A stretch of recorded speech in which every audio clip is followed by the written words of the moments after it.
Bonsoir à tous et bienvenue dans NCI Sport. Du 11 au 13 juillet 2023, la Côte d'Ivoire a accueilli la 45e Assemblée générale ordinaire de la Confédération africaine de football, ce qui a fait d'Abidjan l'épicentre du football africain durant quelques jours. Ces 72 heures de la CAF ont été bien meublées et rehaussées par la présence de nombreuses personnalités, notamment des légendes du football africain. Grande décision, tirage au sort, des éliminatoires zone Afrique de la prochaine Coupe du Monde FIFA. Le programme était alléchant. Ce soir, NCI Sport vous plonge dans les coulisses de cet important rendez-vous. C'est un documentaire d'Antoine Mahan, Armel Yao et Moon. La réunion de ce jour s'inscrit dans la tradition des assemblées générales de la CAF, mais elle revêt à nos yeux une importance toute particulière. Je me sens chez moi, donc bienvenue chez moi. Bienvenue dans mon pays, en Côte d'Ivoire. Bienvenue dans mon continent, en Afrique. All of Africa will be here. All of the world will be here. Nous voici ici réunis pour la 45e Assemblée générale ordinaire de la Confédération africaine de football en Côte d'Ivoire.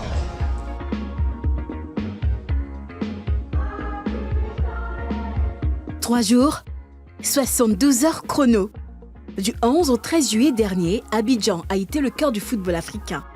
Pour la première fois de son histoire depuis 40 ans, la capitale économique de la Côte d'Ivoire a accueilli deux rendez-vous importants, la 45e Assemblée générale ordinaire de la Conférence africaine de football et le tirage au sort des éliminatoires zone Afrique de la Coupe du Monde 2026. Deux événements qui ont attiré des légendes africaines, mais pas que. Des dirigeants et des acteurs clés du ballon rond sur le continent étaient eux aussi présents. Ils étaient tous là, avec à leur tête le patron de la FIFA, Gianni Infantino. NCI Sport était au cœur des activités qui ont meublé les 72 heures de la CAF à Abidjan.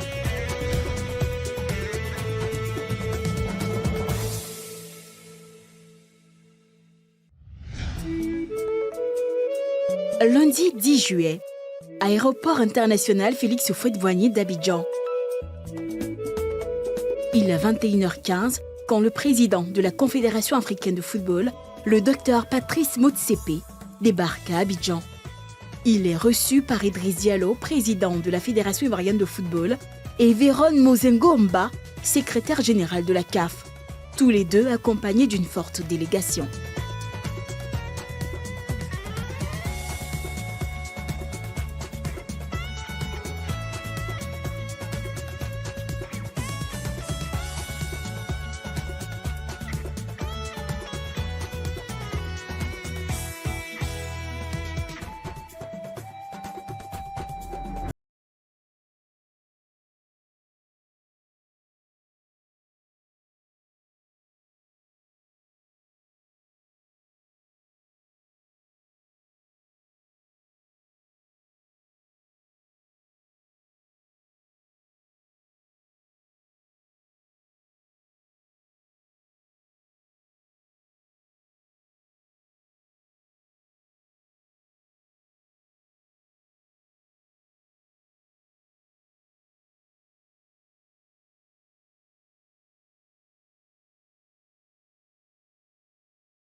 À moins de 6 mois de la 34e édition de la CAN 2023, CAN de l'hospitalité, certainement la plus belle et la plus prestigieuse jamais organisée dans l'histoire de cette compétition continentale. En septembre 2021, quelques mois après la livraison de ce stade flambant neuf, le public découvre, à la faveur du match Côte d'Ivoire-Cameroun, comptant pour les éliminatoires de la Coupe du Monde 2022, que la pelouse n'est pas à la hauteur de l'enceinte. Après près de 3 ans de travaux, le stade Alassane Ouattara est prêt. Cette pelouse-là qui a fait tache d'huile après le match Côte d'Ivoire-Cameroun a été relookée en substrat renforcé, pelouse naturelle en substrat renforcé. Et aujourd'hui, vous avez pu l'observer, elle a fière allure. En dehors de la pelouse, il y a la tribune presse qui était excentrée, que nous avons centrée aujourd'hui, avec toutes les communautés, des places commentateurs, des places presse écrite, des places observateurs, avec une capacité de plus de 600 places. Il y a une régie TV qui a été aussi créée et une régie radio pour dire que le stade s'est mis au diapason des stades modernes pour accueillir une compétition aussi prestigieuse qu'est la CAN, la Coupe d'Afrique des Nations. Dans sa volonté d'offrir une CAN jamais organisée dans l'histoire de la compétition, la Côte d'Ivoire a investi d'importants moyens financiers dans les infrastructures aéroportuaires, routières, sanitaires, sécuritaires, hôtelières. Aujourd'hui, il me plaît de prendre la parole pour vous confirmer la disponibilité des infrastructures sportives, d'hébergement, ainsi que toutes les infrastructures connexes que le pays s'est engagé à mettre à la disposition de la CAF. Rassuré, François Albert Amichia, le président du comité d'organisation de la CAN 2023, et Idriss Diallo, le président de la FIF, par ailleurs premier vice-président du COCAN 2023, lancent une invitation aux fans de foot. Le COCAN est résolument engagé à réaliser les différentes étapes de son chronogramme de préparation de la compétition. Pour faciliter la mise en œuvre de notre politique, nous avons conçu des outils de gouvernance et d'intervention. Le tout agrégé dans un master plan qui fixe les grands jalons et les détails de notre planification. Nous avons apporté une autre grande innovation, qui est le projet Héritage, articulé autour de 6 piliers. Il faut entendre par héritage un ensemble de biens matériels et immatériels acquis et construits à l'occasion de l'organisation de la CAN pour servir aujourd'hui et demain. Le gouvernement de la République de Côte d'Ivoire, depuis plusieurs années, travaille avec abnégation, avec engagement, avec sérieux, avec rigueur, à la mise en place des conditions idéales pour organiser la plus belle des CAN. Nous comptons sur vous pour faire passer ce message que notre pays, notre beau pays, sera au rendez-vous de la CAN 2023 organisée en 2024. Je vous remercie. Les stades vraiment sont prêts, pas seulement le stade, et aussi les dispositions que l'État de Côte d'Ivoire ont mis pour cette compétition. Je peux dire que vraiment, on aura la plus belle CAN dans l'histoire de la CAN. Ici, on a tout ce qui est disponible pour faire ça. Venu de Cotonou, Hugues Zinsou-Zounan, journaliste béninois officiant à l'ORTB, ne cache pas sa joie et sa confiance en la Côte d'Ivoire. Abidjan s'est complètement relooké. La ville est devenue encore un peu plus belle. Ce qui m'a le plus bluffé, c'est le stade Alassane Ouattara. On avait beaucoup d'inquiétudes par rapport à l'état de la pelouse lorsque la Côte d'Ivoire avait joué contre le Cameroun. Je pense que la matière première qu'est la pelouse est dans un état très intéressant. On a vu des sièges flambant neufs, on a vu des vestiaires hyper nickel. Je pense que la Côte d'Ivoire est presque prête pour la prochaine Coupe d'Afrique des Nations. La Côte d'Ivoire semble être enfin prête pour cette Coupe d'Afrique des Nations de football. Bonne ambiance.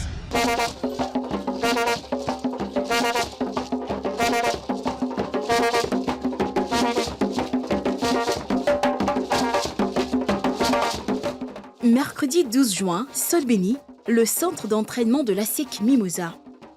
Comme c'est le cas lors de tous ces grands rendez-vous, la CAF et des légendes du football africain vont s'affronter dans le cadre d'un match de gala. 11h40, le président Patrice Motsepe arrive dans l'antre des jaunes et noirs. Il est accueilli par son hôte, Idriss Diallo.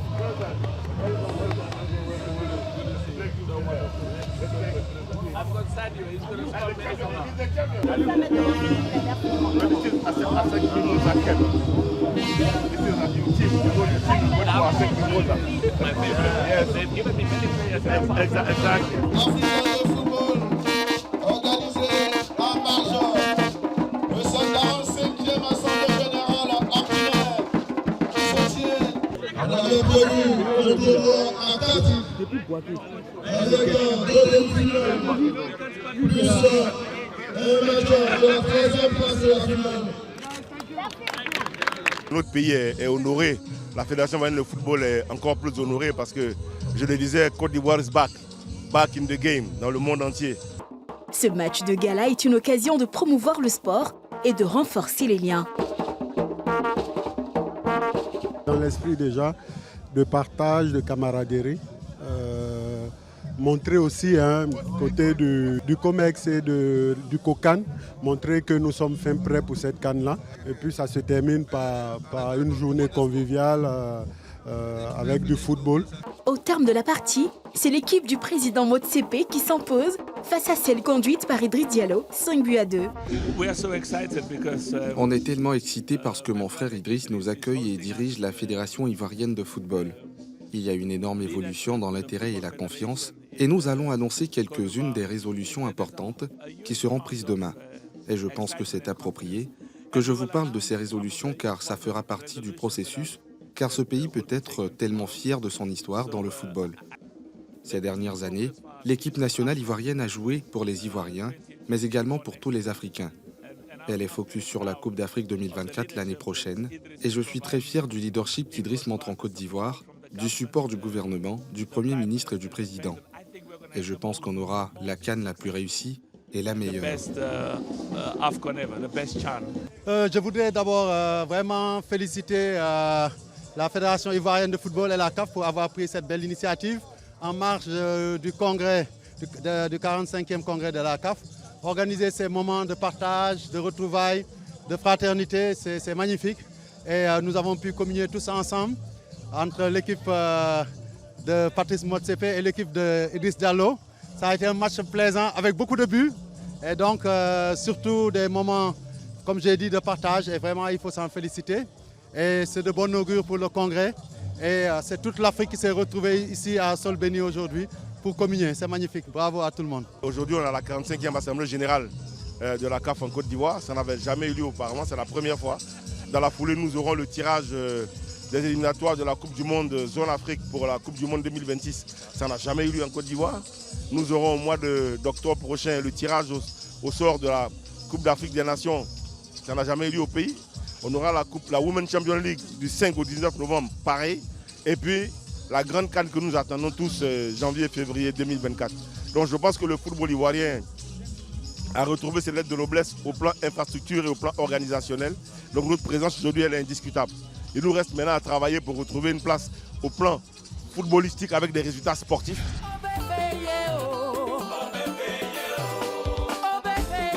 Jeudi 13 juillet, c'est ici, au Sofitel Hôtel Ivoire, qu'aura lieu la 45e Assemblée Générale Ordinaire de la Confédération Africaine de Football et le tirage au sort des éliminatoires Zone Afrique de la Coupe du Monde FIFA 2026.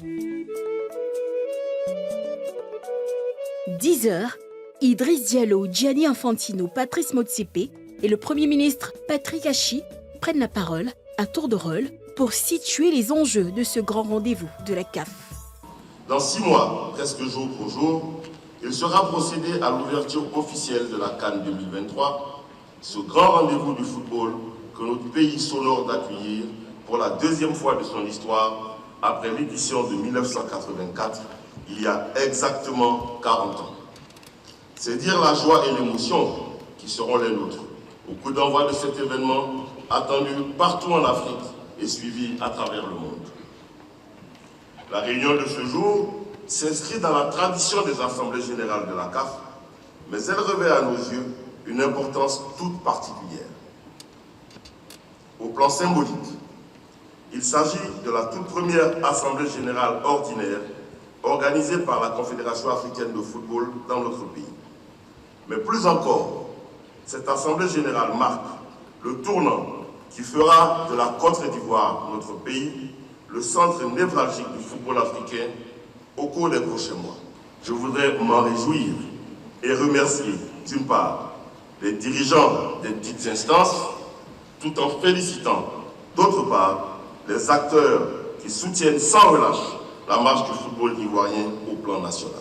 Je suis heureux d'être dans ce magnifique pays. Je vous disais tout à l'heure, je me sens chez moi. Donc bienvenue chez moi, bienvenue dans mon pays en Côte d'Ivoire, bienvenue dans mon continent en Afrique. C'est un honneur, c'est un plaisir. Je me régale d'être ici. C'est un magnifique pays. Et les Jeux du monde, Monsieur le Premier ministre, sont fixés, messieurs, mesdames les ministres, sur votre pays aujourd'hui, parce qu'il y a ce 45e congrès de la CAF. Cet après-midi, il y aura le tirage au sort des matchs de qualification pour la Coupe du Monde 2026. Évidemment, d'autres événements avec un couronnement, comme on a dit, la Coupe d'Afrique des Nations qui se déroulera au mois de janvier et février de l'année prochaine et qui sera certainement la plus belle des Coupes d'Afrique, une Coupe d'Afrique dont votre pays, votre continent, le monde entier sera fier et je me réjouis d'ores et déjà de participer à ce magnifique événement. Merci. Le point focal de notre succès est le travail abattu par chacune de ces 54 nations, membres de la CAF. Idriss m'a dit également, et le ministre des Sports, il m'a fait savoir que la Côte d'Ivoire va arriver en finale en 2024 pour la Coupe d'Afrique des Nations. Et je lui ai dit, Idriss, c'est merveilleux et bien entendu je souhaite à toutes les nations qui viendront participer tout plein succès. Si vous vous penchez sur les documents, nous avons mis l'accent sur les choses qu'il y a encore à 22 pays en Afrique dont les équipes nationales ne jouent pas au football dans leur pays. Ils ne reçoivent pas à domicile parce que ces nations n'ont pas de stade de football et qui ne répondent pas aux critères de la CAF et de la FIFA, et ce nombre a augmenté actuellement à 33 pays.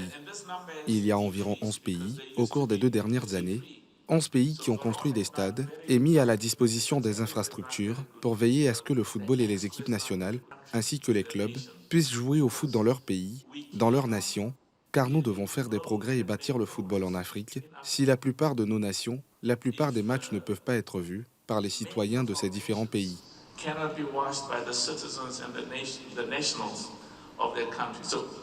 Cette rencontre de haut niveau des instances de la Confédération africaine de football, la CAF, est assurément pour la Côte d'Ivoire, qui s'en honore d'être le pays hôte pour la première fois de son histoire, 63 ans après l'affiliation à la CAF de la Fédération ivoirienne de football en 1960.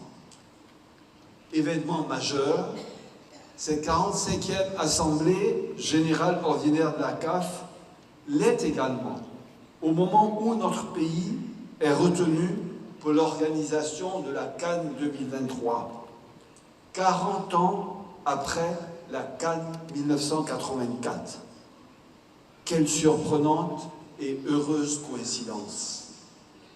Monsieur le Président de la FIFA, Monsieur le Président de la CAF, honorables délégués, en cette occasion, vous vous en doutez, c'est toute la Côte d'Ivoire qui vous accueille. Et je voudrais, au nom de son Excellence, Monsieur le Président de la République Alassane Ouattara, Président de la République de Côte d'Ivoire, vous souhaiter la cordiale bienvenue en vous disant très chaleureusement Akwaba.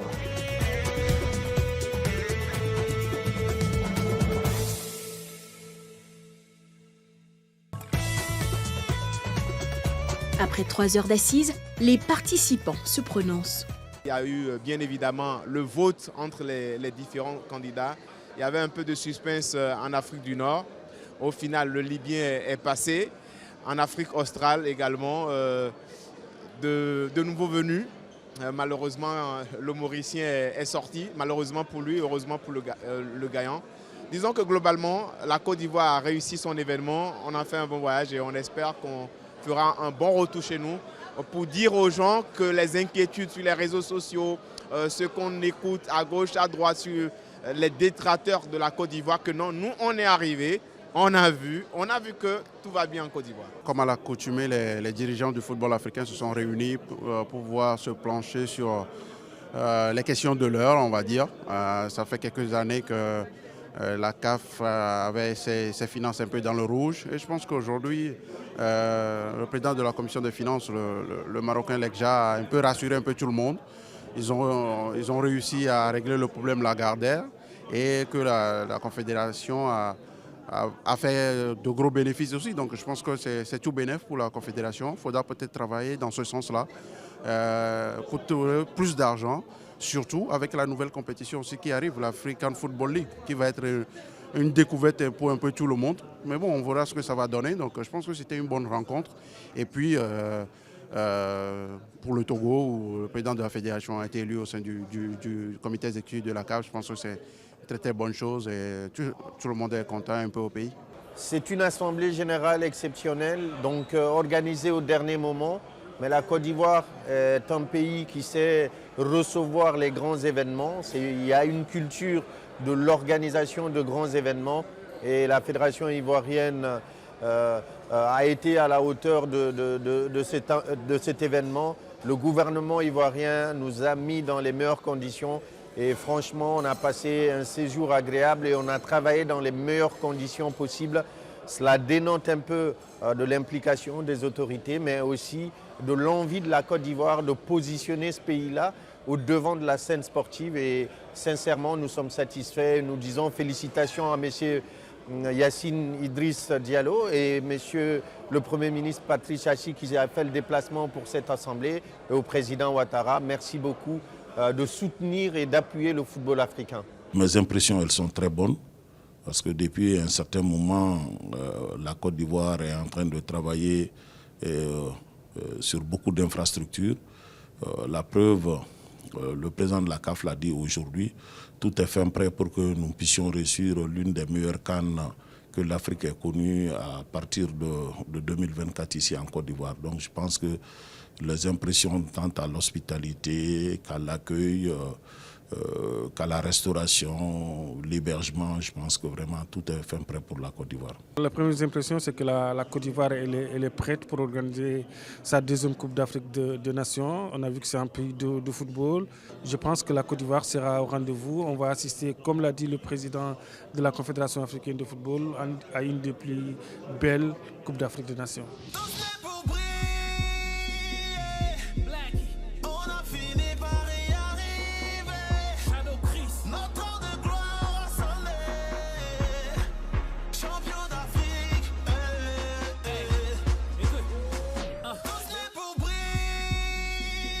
Cette rencontre a également été l'occasion pour l'Assemblée de rendre hommage aux champions d'Afrique 1992 et 2015, présents dans la salle. Après l'avènement de 92, après la réception qu'on a eue en 92 avec Feu Félix Houphouët-Boigny, on n'a jamais eu la chance d'avoir cet honneur. Et puis aujourd'hui, un honneur devant toute l'Afrique. Ouais, ça fait plaisir. Avant tout propos, permettez que je remercie le président Idriss Diallo, qui nous a rendu un bel hommage.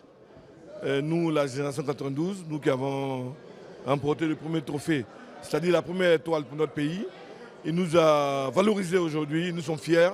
Il nous a invités à l'activité, à la 45e Assemblée générale ordinaire de la CAF. On a participé, vraiment c'est un plaisir pour nous. Je crois que cet hommage est tellement grandiose qu'on lui dit merci. Merci. Après ça, je crois qu'on aura l'occasion d'organiser la CAN chez nous en janvier 2024.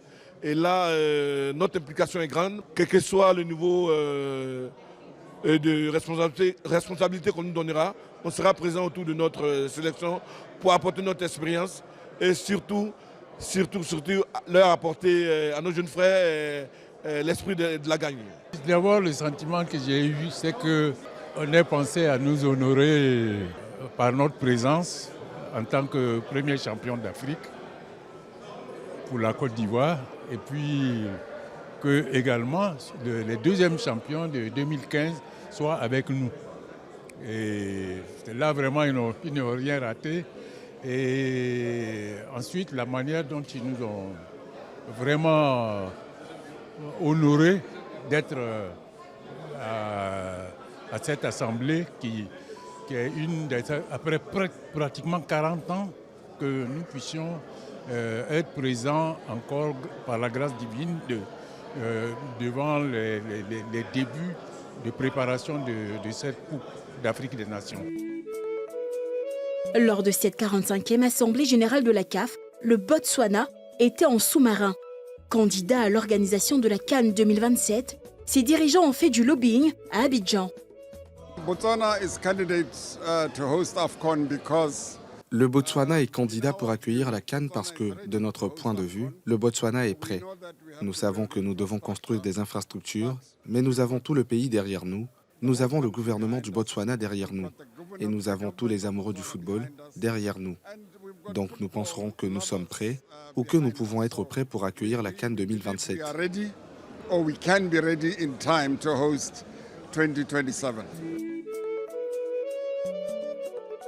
15h, même lieu, changement de décor. La CAF cède la scène à la FIFA pour le tirage au sort des éliminatoires Zone Afrique de la Coupe du Monde 2026. Le sort des nations est laissé entre les mains des légendes du football africain. Emmanuel Eboué de la Côte d'Ivoire, le Ghanéen Asamoah Gyan, le Nigérian JJ Okocha, le Togolais Emmanuel Adebayor, l'Égyptien Wael Goma et le Camerounais Alexandre Song ont le sort des 48 pays en lice entre leurs mains. Cameroun, Bénin, Tanzania, Soudan. Pas de groupe de la mort pour les éléphants qui héritent d'une poule F composée du Gabon, du Kenya, de la Gambie, du Burundi et des Seychelles. Après ce tirage au sort, les acteurs du football africain réagissent. Nous sommes très heureux d'avoir accueilli en Côte d'Ivoire ce tirage. C'est la première fois qu'il se fait en Afrique et particulièrement ici en Côte d'Ivoire. Donc nous sommes très heureux de l'organisation et des conditions. Après, le groupe a priori semble abordable. Mais vous savez que dans le football, on doit toujours rester humble. Donc nous allons aborder ce groupe avec respect, le respect de tous nos adversaires, mais avec sérieux, avec abnégation. Et nous ferons en sorte d'être qualifiés, Inch'Allah, pour la Coupe du Monde 2026. Je suis confiant que le Maroc nous a rendus fiers et est entré dans l'histoire. Et les attentes qu'on a, c'est que ces nations qui vont nous représenter aux États-Unis, au Canada, au Mexique, le feront un pas après l'autre. Demi-finale, finale. Et lorsque nous serons en finale, nous pourrons gagner, nous devrions gagner. Tirage au sort très passionnant, un tirage au sort qui, pour la première fois dans l'histoire de la Coupe du Monde, permet à tous les pays africains de jouer pour se qualifier pour la Coupe du Monde sans tour préliminaire, sans tour intermédiaire, sans tour finaux. Mais tout simple, c'est la base du football, l'essence du football. Tout le monde joue contre tout le monde. 9 groupes de 6 équipes. Chaque équipe jouera 10 matchs à domicile et à l'extérieur. Et le vainqueur du groupe, il sera à la Coupe du Monde. Donc au moins 9 pays africains se qualifient. Première fois aussi dans l'histoire, au lieu des 5. Et un 10e qui aura la chance de se qualifier à travers un play-off contre des équipes d'autres continents. On a vu ce tirage au sort qui a suscité un intérêt énorme, pas seulement en Afrique, mais dans le monde entier.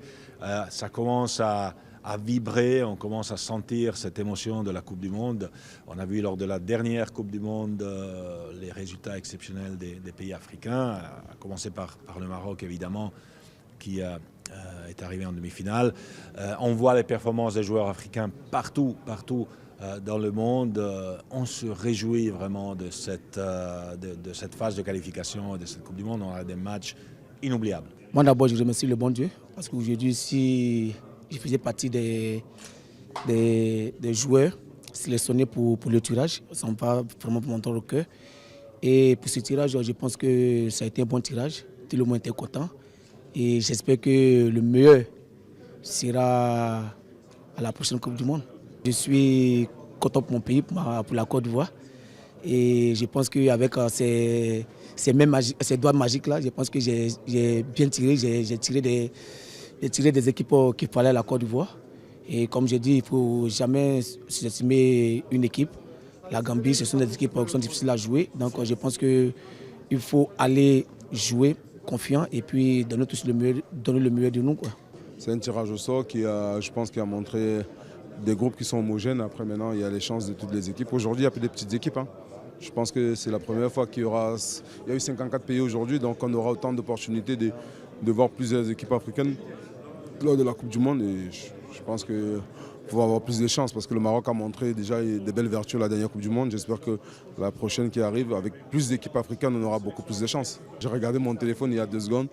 J'ai vu que beaucoup de gens m'ont envoyé des messages par rapport à cela. Et moi, je suis fier, je suis content. Je vis à Djibouti, ça fait un moment déjà. Et ce peuple m'a accueilli, m'a montré que tout l'amour du monde et m'a montré que je fais partie de Djibouti. Et aujourd'hui, je suis fier de pouvoir tirer leur remettre ça aussi en retour. Hein, parce que, comme sans oublier, si je suis là aujourd'hui, c'est aussi par rapport à leur amour, par rapport à leur affection. Et j'en suis fier aujourd'hui que Djibouti fasse partir de ce groupe. Et j'espère qu'ils auront la chance de pouvoir démontrer qu'il n'y a pas le petit poussé pour arriver là-haut. Et je leur souhaite bonne chance. On sait qu'il y a 2 gros dans notre groupe. Le Nigeria qui reste le géant dans ce groupe. L'Afrique du Sud qui est capable d'allier un très gros match et qui est également capable de faire un match moyen. Et puis des équipes accrocheuses telles que le Zimbabwe, l'Ouganda, le Rwanda que le Bénin a déjà joué, le Lesotho également. Donc il y aura de vraies retrouvailles dans ce groupe. L'Afrique du Sud, le Nigeria, le Lesotho, le Rwanda que le Bénin a déjà joué. L'Ouganda, il y a une dizaine d'années derrière, également en éliminatoire de Coupe du Monde. Donc ce sont des retrouvailles au Bénin, qui n'est pas une grande nation de foot, de rester sur ses valeurs de rapidité, d'abnégation, de volonté pour déjouer les 2 grandes nations du groupe que sont le Nigeria et l'Afrique du Sud et se mettre à niveau par rapport aux nations qui semblent être presque au même niveau que nous. Je pense que si la Côte d'Ivoire est sérieuse, elle devrait logiquement se qualifier pour la prochaine Coupe du Monde de football. Mais attention, il y a la Gambie qui est une équipe très difficile à jouer à domicile. Le Gabon, quand elle est unie, quand elle est sérieuse, elle est également difficile à manœuvrer. Mais ces derniers temps, on a vu qu'avec le retour de Pierre-Emerick Aubameyang, le Gabon a du mal, franchement, à montrer son niveau qu'on a vu lors de la Coupe d'Afrique des Nations au Cameroun. Le dernier groupe qui me paraît très difficile, c'est celui du Mali, où il y a le Ghana. Ça va être chaud du début jusqu'à la fin. En tout cas, on va assister à des éliminatoires de Coupe du Monde de très très haut niveau. On verra si les représentants africains vont montrer un meilleur visage à la prochaine Coupe du Monde de football. De toute façon, le Maroc a indiqué la voie à suivre. Le Maroc était en demi-finale de la dernière Coupe du Monde de football. On a du respect pour toutes les équipes de notre poule. L'Algérie, bien entendu, est la tête de gondole, mais du Somalie jusqu'au Botswana, toutes les autres équipes se valent, elles ont un niveau. Le Mozambique et l'Ouganda sont de grosses équipes en Afrique qui performent. Le Mozambique sera à la prochaine Coupe d'Afrique des Nations. C'est pour vous dire qu'il n'y a pas de petites équipes. La Guinée entend continuer à progresser, on est en refonte. On a une équipe jeune qui a beaucoup de potentiel. Ça serait extraordinaire qu'on puisse présenter ce projet-là dans 4 ans en Amérique pour dire voilà ce que le travail qui nous permet d'arriver à ce niveau-là. C'est une ambition. Il faudra jouer match après match et comptabiliser les points à la fin. L'ambition pour tous les pays, c'est d'aller à la Coupe du Monde. On l'espère, mais il faudra gagner ces points sur le terrain. La tâche s'annonce également difficile pour le Sénégal, qui retrouvera dans le groupe B son voisin mauritanien, la République démocratique du Congo RDC, le Togo, le Soudan et le Soudan du Sud. Je suis content de ce tirage. Et c'est vrai que le Sénégal est favori de ce groupe. On l'accepte. Aujourd'hui, on est la meilleure équipe africaine. On va essayer de se préparer et d'avoir le même état d'esprit qu'on a aujourd'hui. C'est d'aller partout gagner les matchs et de jouer chez nous, de gagner les matchs et d'essayer aujourd'hui de faire ces déplacements sérieusement en étant sérieux et de vouloir gagner tous ces matchs. Vous savez bien que la Côte d'Ivoire, c'est le favori de ce groupe. Il faut qu'il l'accepte et jouer le jeu et essayer de retourner en Coupe du Monde parce que ça fait trop longtemps ils n'y sont pas. Maintenant, je fais un appel aux anciens aujourd'hui qui ont porté ce maillot, qui ont donné satisfaction à ce pays, de se donner la main dans la main, de travailler, de le faire comme les Sénégalais l'ont fait, nous, de vouloir aider leurs jeunes frères à pouvoir jouer une Coupe du Monde. Bon, écoutez, il ne faut pas quand même faire dans la fine bouche. Je crois que c'est un bon tirage pour le Sénégal, compte tenu de son ranking, parce qu'on a la RD Congo, que nous avons l'habitude de jouer, même s'ils sont en train de monter en puissance. Malheureusement, encore, on aura une confrontation sous-régionale parce que c'est le Sénégal et la Mauritanie. Il y a après les deux Soudans, Soudan du Sud et Soudan tout court. Donc, compte tenu du ranking du Sénégal, si tout se passe très bien, j'ose espérer qu'on va finir par composter nos tickets et participer à la 3e Coupe du Monde d'affilée. Ce serait historique pour notre pays. La Côte d'Ivoire aussi, c'est un pays que j'aime bien. C'est un pays qui mérite de respect et considération sur le plan footballistique parce qu'elle pèse quand même 2 Coupes d'Afrique, 1992 chez nous, à Dakar, et 2015. Donc je pense que là aussi, c'est un tirage plus ou moins clément. Maintenant, tout va se jouer sur le terrain et tout le reste, c'est les noms tout simplement. Ce n'est pas pour rien que tout le monde voulait être dans le chapeau 1, c'est une bonne chose. Sauf que quand même, il y a parmi les pays qui étaient dans le chapeau 1, par exemple le Mali qui est tombé avec le Ghana, qui est quand même une grosse cylindrée, mais dans l'ensemble, je crois que c'est un tirage plus ou moins clément pour ceux qui étaient dans l'équipe, dans la poule A.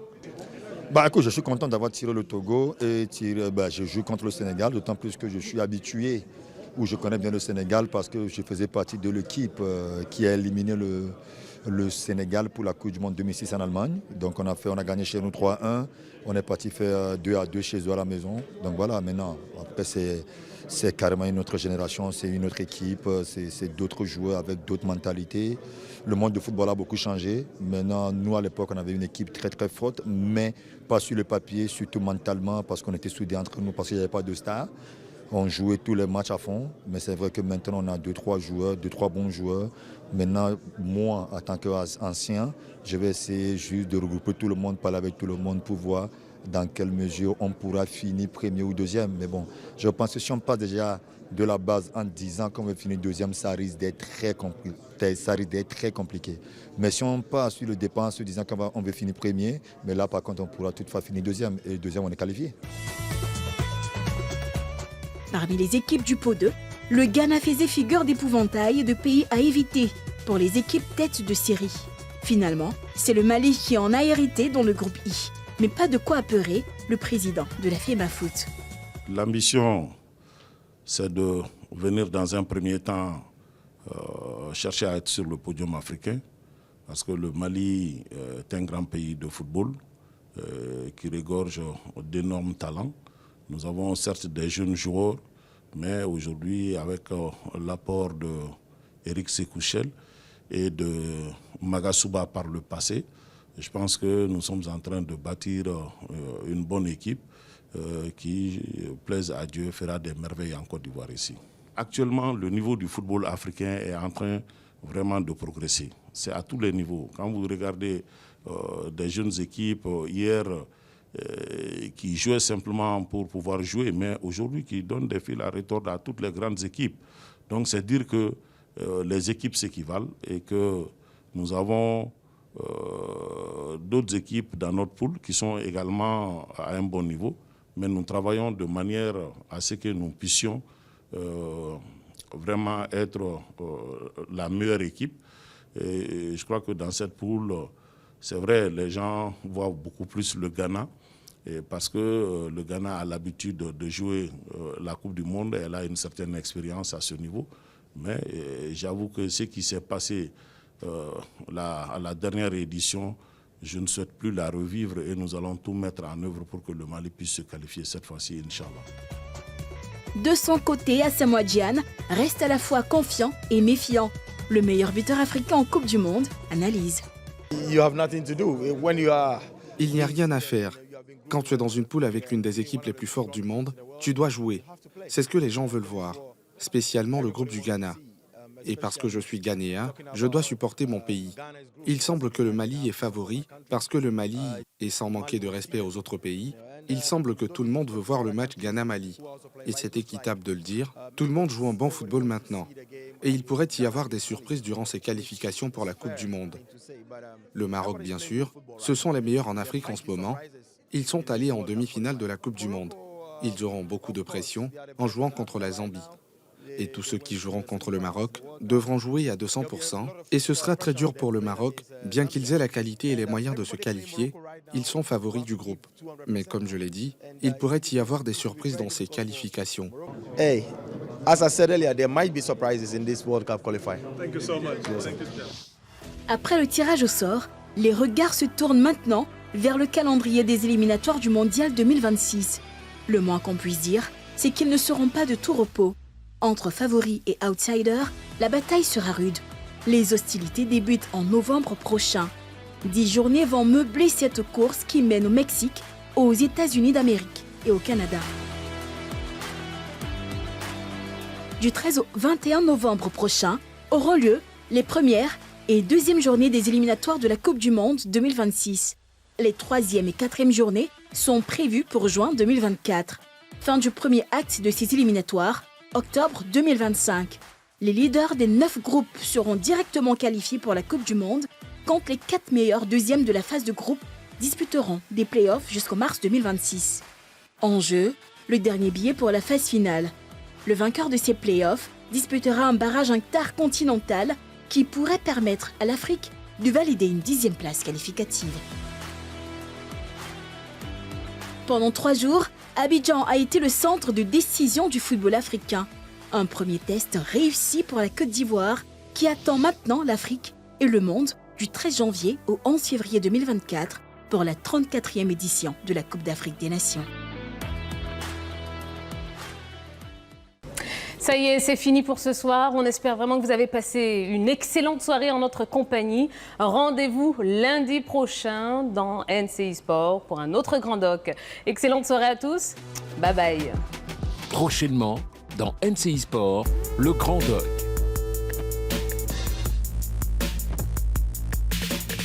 Je suis Fabrice Niedré, alias Dali Gozo. Oli Yves Roland, alias Oli la Machine. 3 fois champion du monde de kickboxing. Champion d'Afrique de Muay Thai, champion intercontinental de kickboxing. Gros guerrier, grand champion ivoirien. Je suis Fabrice Niedré depuis 2015. On s'est parlé en 2015 sur les réseaux et depuis on a connecté. Oli la Machine, je le connais très bien. C'est un très très bon athlète. Il a mis la lumière sur le sport pied-point en Côte d'Ivoire. Chacun de nous dans son activité est l'ambassadeur de son pays. Dès que tu défends ton pays, tu es l'ambassadeur du pays.